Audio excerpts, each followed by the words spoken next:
In this video, we are going to be explaining the power of zero rule. Now, what this rule states is that when raising any expression or value to 0, that would be equal to 1.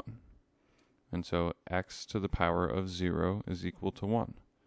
Now, something to note is that this is always true except for when 0 is to the power of 0, because that is undefined. So let's run through an example to show why this is true.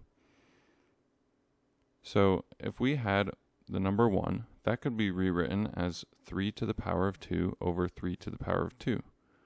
Or you could do 2 to the power of 4 over 2 to the power of 4. Any value, as long as the numerator and the denominator is the same.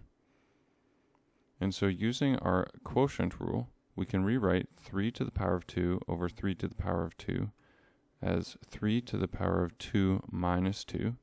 And 2 minus 2 would be inherently 0. Hence, 3 to the power of 0 would be equal to 1. So that wraps up the power of 0 rule. If you have any questions, please comment down below. Otherwise, check out the description for more resources, and thank you for watching.